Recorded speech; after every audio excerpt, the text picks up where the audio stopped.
YouTube. This is Mad Movie Mark, another Mad Movie Mark movie review. Thank you for joining me as I review the 1940 political satire comedy, The Great McGinty. Oh, yeah? Tell him to hand me just one more good evening like he give me tonight. Where does that bozo get off? Whoa, hold on.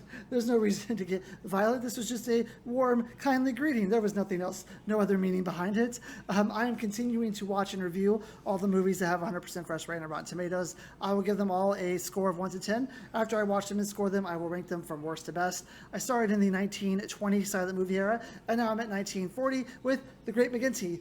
So this movie, as I said, has 100% fresh rating on Rotten Tomatoes from the critics and a 80% fresh rating from the audience. So it is about in the middle from the other movies that we have seen so far. It stars Brian Donlevy as Dan McGinty, Marielle Angelis as Catherine McGinty, and Akim Tamarith as the boss. So this movie opens up, we're in a nightclub. There is a gentleman who is a bit hard on his luck. He used to be a bigwig at a bank, and now he's no longer with the bank, and he's kind of feeling down about himself.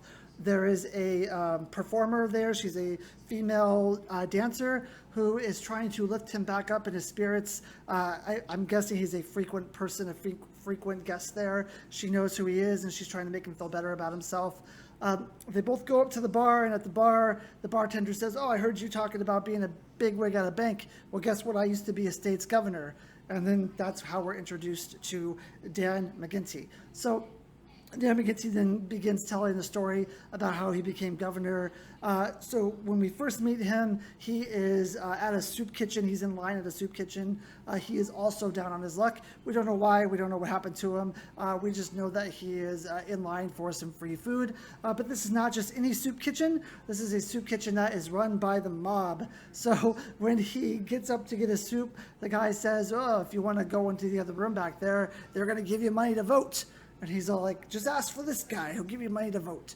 So he finishes his soup really quick, and then he cuts in line, and he gets up to there, to the front of the line, and he goes in, and he says, "Hey, the man back there said you would give him money if I vote." And the guy says, "Yeah, so here's what you got to do. Here's a list of names of places that you can vote. Just go up to the guy who's there and say, 'Oh, hey, Chuck, how you doing?' And then he'll give you a name to vote under, basically voter fraud. These people are all deceased, but you're going to pretend like you're them and you're going to vote for them. And if you do that, we'll give you $2. So McGinty says, "Well, what if I vote twice? Or what if I vote 4 times or 8 times? He says, "Well, then you'll get $4 or $8 or $16. Just do the math. However many times you vote, you'll get times 2. So McGinty feverishly rushes to all these places to vote. He's a man on a mission, and when he comes back, he throws all of his voting tabs onto the table and says, "There, I voted, I think it was 34 times, or no, something like that, 37 times. And he's like, 37 times? That's like $64. And McGinty's all like, "That's $74.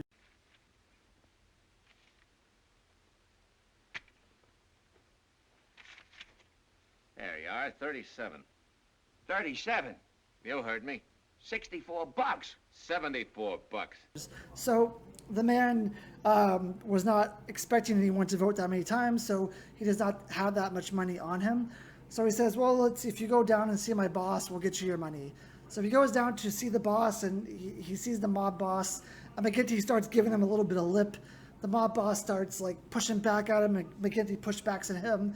And the boss is like, "Well, this guy doesn't know very much. He doesn't know I'm a bigwig around here. He thinks he's the bigwig." So he gives McGinty the money and then sends him off on his way. Then the next day, McGinty is asked to come see the mob man.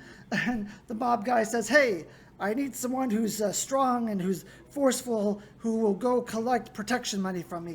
The reason you are alive and walking around in that horse blanket isn't because I like you, see? It's because I can use some guts in my business.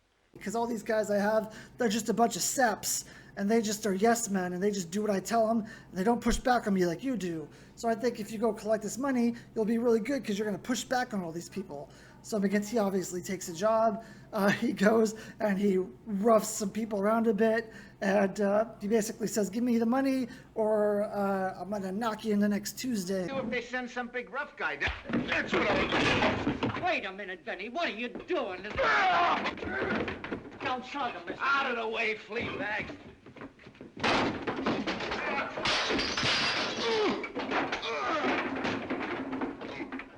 And he eventually gets all the money, and he develops this trusting relationship with the mob guy. So the boss, that's his name, the boss decides, we need a good person who we can put into a political office. So I'm going to get McGinty because no one knows who he is. He will fall in line, and he'll push back on people when they need to be pushed back on. So he ends up asking McGinty, like, hey, do you want to be the next mayor of the city?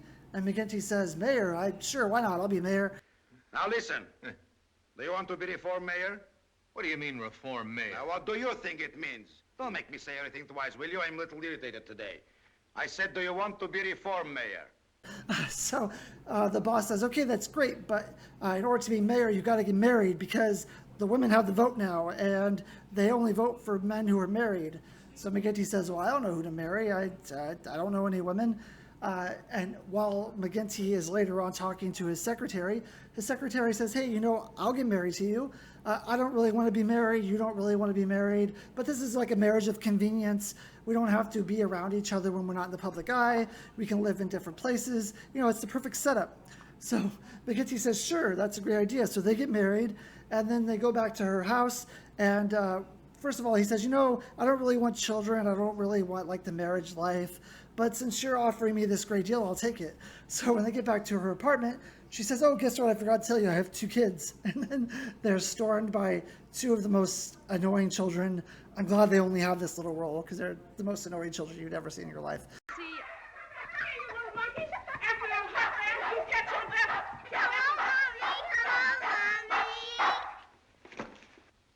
That's what I had to tell you. They're mine. Now you know. But anyway, so he meets the 2 children, and then he eventually develops a really nice relationship with these children. He ends up, you can really see like the good part of McGinty coming out. He has a good side.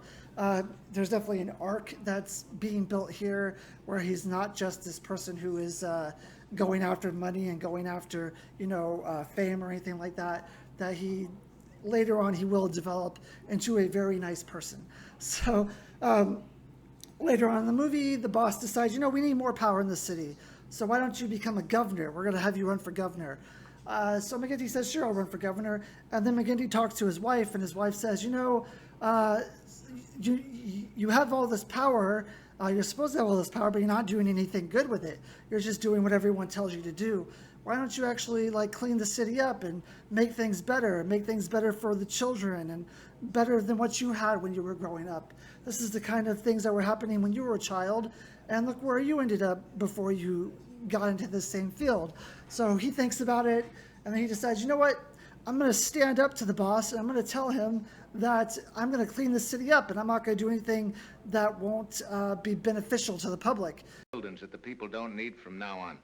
The people? Are you sick or something? I feel fine. Then what are you trying to put over, you cheap double-crossing rat? After I spent 400 grand to put you in here. Well, of course, the boss gets upset. They get into a bit of a fight. McGinty's people end up coming in, and they arrest the boss. And then the boss ends up getting McGinty arrested on some deal he made about a bridge that was, I guess that was a seedy deal that wasn't on the up and up. And then eventually at the end of the movie, they both break out of jail and together, and they ride off in a car. And that's pretty much the end of the movie. So what did I think of this movie? Well, I don't think this movie is really anything all that special. I get the political satire in it. I think it's funny. It's almost like a Mr. Smith Goes to Washington, where this higher entity wants to put in a political rube because he'll do whatever they say, only he's not as gosh darn golly gee as Jimmy Stewart. So he has a little bit more gruffness to him. You don't know if he's going to continue to toe the line or if later on he's going to stand up to his his oppressor, basically the person who's telling him what to do. Whereas in when Mr. Smith Goes to Washington, you pretty much know he's going to toe the straight line. He's going to be the good guy at the end. So I like the arc where he has the character arc where he actually at the end he becomes good. You can tell there is a lot of good in him, that he is not just after power. There are times where he just seems like he's after money, but you can tell he really cares for this woman who later becomes his wife. He really appreciates the things that she does for him, and that he really loves these children. Besides that, I didn't think the story was anything all that unique. I felt like this is something that's kind of been done before, like with Mr. Smith Goes to Washington, only with its like different turn, different twist that it has at the end. And I feel like the acting performances are good, but I wouldn't say they're like anything too spectacular. At the end, I was kind of confused at the end because I couldn't really tell if this was a real story or if he was just making this up. Because there's something at the end that kind of make me think that maybe he was just making this up and using the people in his lives that he knew to concoct this story. But I don't really know. It's hard to tell. This movie, it's a political comedy, but besides the fact that he's able to get these positions out of nowhere just because he's part of this mob, I guess that's where the political satire is supposed to come. But besides that, the movie's not all that funny. I felt I wasn't really laughing at any parts, and there were parts that kind of meandered a little bit and went kind of slow, and I think that it could have been just tied together a little bit sooner.